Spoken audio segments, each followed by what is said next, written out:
Hey guys, it is December 14th, Thursday. It's about 2:30 a.m. in the morning where I am. And I'm on a weird sleep schedule, so I'm like waking up at about 10 at night, 11 at night. I woke up tonight at, at about 11. So I'm just on a really weird sleep schedule. I stay up for a while and then try and get into the bunker, which kind of attenuates what's going on with my attacks a little bit. They still hit me in there, and I'll kind of I might do a testimonial documentation of what's happening with me personally, but I kind of wanted to just put out some more concrete information from Dr. Carlstrom's website, www.gangstalkingmindcontrolcults.com, and I'll put it in the comments. Um, this is a section from Electronic Weapons. The section's called Patents, Articles, and Statements on Mind Control and Directed Energy Weapons. So I just wanted to put out some more concrete information for targeted individuals to put in our belt, and also to get the information out to the general public, so that they just see more and more evidence of, the precedents for these weapons. That these weapons exist, that they're all, they are in our communities. They are being used by our agencies and government, and also third-party contractors with defense contracts to research and develop these weapons, as well as research and develop what these weapons can do to the brain and the nervous system of U.S. citizens and citizens around the world. Citizens around the world, their own military-industrial complexes would be carrying out their experimentation and torture in those countries, with, I think, some cooperation between nations, on the targeting. I think there's certain rules, like if I went to, Russia, Russia would help out with targeting me. So there's some inner cooperation with some competition on developing these weapons and weapon systems. But those are theories. I don't know how it works behind the scenes. I just experienced the attacks. So I'm just going to put out some of this information. I'm just going to read through for about an hour. This is a long page. It has a lot of just concrete information. This is Remote Control of Humans, patent number 6017302, LOOS, and I think that's the name of the person applying for the patent, and this is already out. In human subjects, sensory resonances can be excited by subliminal atmospheric acoustic pulses that are tuned to the resonance frequency. The 1/2 Hz sensory resonance affects the autonomic nervous system and may cause relaxation, drowsiness, or sexual excitement, depending on the precise acoustic frequency near 1/2 Hz used. The effects of the 2.5 Hz resonance include slowing of certain cortical processes, sleepiness, and disorientation. For these effects to occur, the acoustic intensity must lie in a certain deeply subliminal range. Suitable apparatus consists of a portable battery-powered source of weak sub-audio acoustic radiation. The method and apparatus can be used by the general public as an aid to relaxation, sleep, or sexual arousal, and clinically for the control and perhaps treatment of insomnia, tremors, epileptic seizures, and anxiety disorders. There is further application as a non-lethal weapon that can be used in law enforcement standoff situations. For causing drowsiness and disorientation in targeted subjects, it is then preferable to use venting acoustic monopoles in the form of a device that inhales and exhales air with sub-audio frequency. Okay, and this next one is, I don't know if y'all can see the text, but I'll just read this, and just go to the electronic weapons section, and the section starts with patents. but I'm just kind of reading down. Leading government official acknowledges dues. Microwave mind control, modern torture and control mechanisms eliminating human rights and privacy, by Dr. Lena Kilda, former chief medical officer of Finland. And she's the person who got from an inside source that the gang stalking manual. So this is a report from September 25th, 1999. All our emotions, moods, and thoughts have a specific brain frequency which has been cataloged. If these records fall into the wrong hands, our behavior and attitudes can be manipulated by persons whose ethics and morals are not in our best interest. Both military and intelligence agencies have been infiltrated with such persons.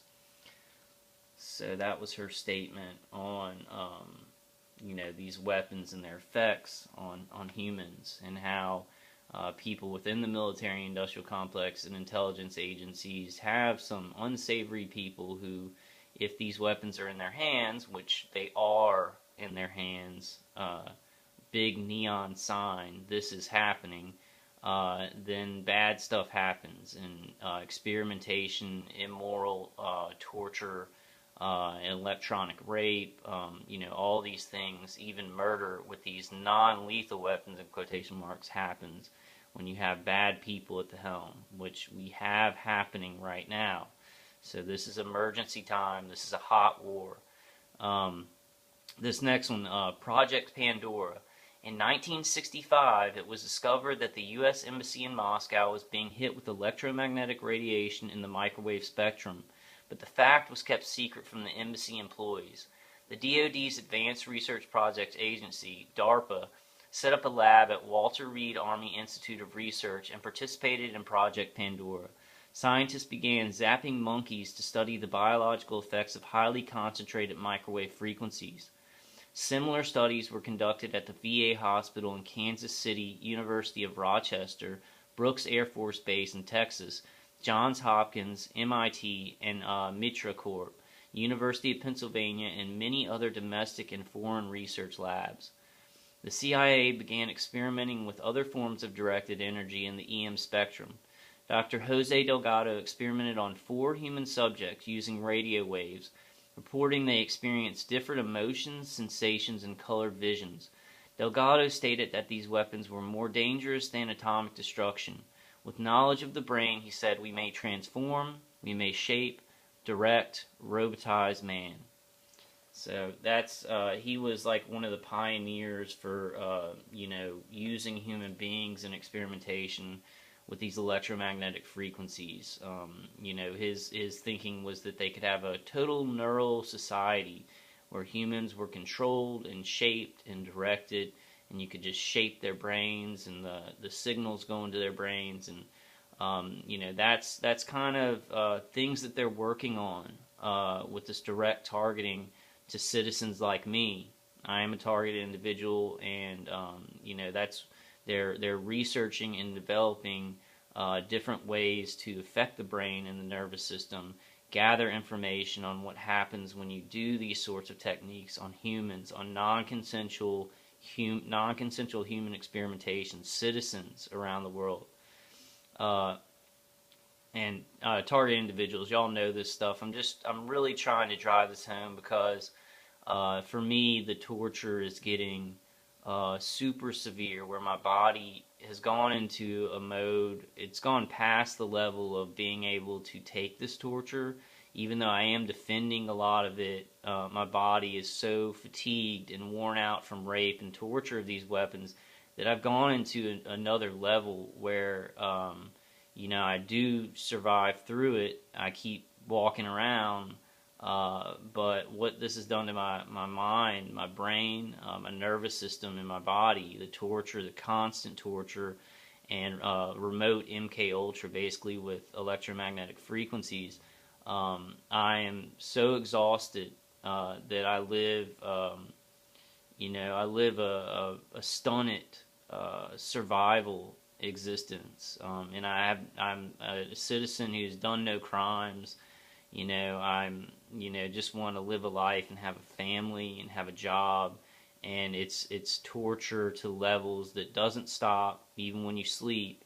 It's just horrific. So I'm really trying to just add my testimony to concrete evidence. So much information's coming out, but I just want we need to add to it.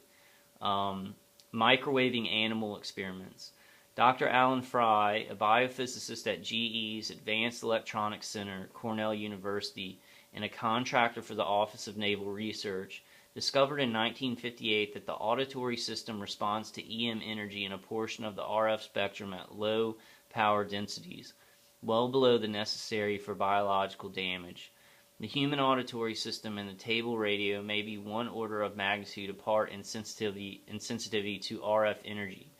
Fry proposed stimulating the nervous system without the damage caused by electrodes. He wrote 2 papers, Microwave Auditory Effect and Applications and Human Auditory Response to Modulated Electromagnetic Energy. Fry's work had obvious implications for covert operations. He synchronized pulse microwaves with the myocardial rhythm of a frog's heart. The heart stopped beating.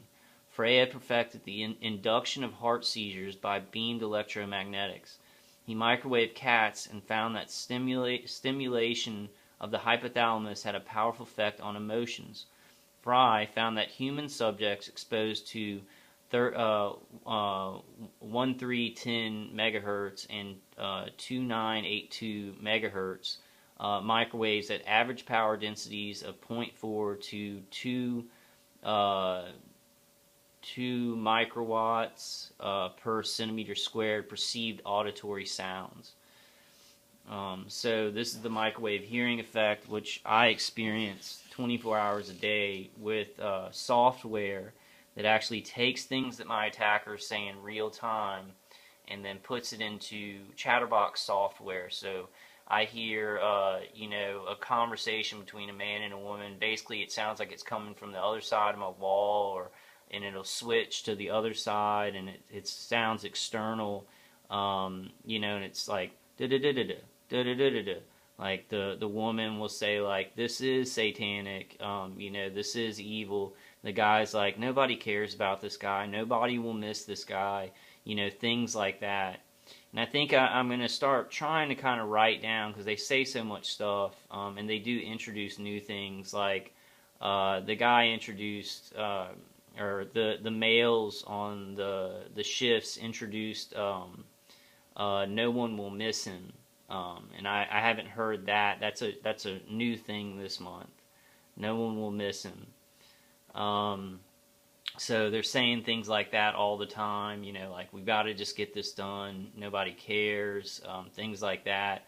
And it's just constant, and it sounds like it's like in a conversational, like the software puts it into this spacing where the woman will say something and the man will say something, and it really sounds like a normal conversation. So they have software, chatterbox software, to really make it sound like people are there. Then people really are there sometimes on shifts on these weapons platforms, these directed energy weapons systems platforms that are integrated with certain things, and they're saying stuff real time and beaming it to the skull of the citizen, the survivor of these experiments. I'm one of them. Okay, so MK Ultra. The CIA, in association with various other agencies, undertook a long series of experiments on unsuspecting prisoners, students, military personnel, and others recruited into one of at least 162 sub-projects of what became known as MK Ultra. Experimenters used college students, servicemen, mental patients, the poor, and in several instances, children as young as 4 years old, in attempts to create untraceable assassins, couriers, and other operatives. MK Ultra's sub-projects involved the services of many notable universities and used a number of false front corporations, 64. We still, I think that may have been a footnote. We will still know nothing of these activities had it not been for the release of 16,000 pages of documents in 1977 through the FOIA request filed by the surviving family of Frank Olson. Unfortunately, CIA Director Richard Helms ordered the destruction of any MK Ultra records shortly before the order came in to his office.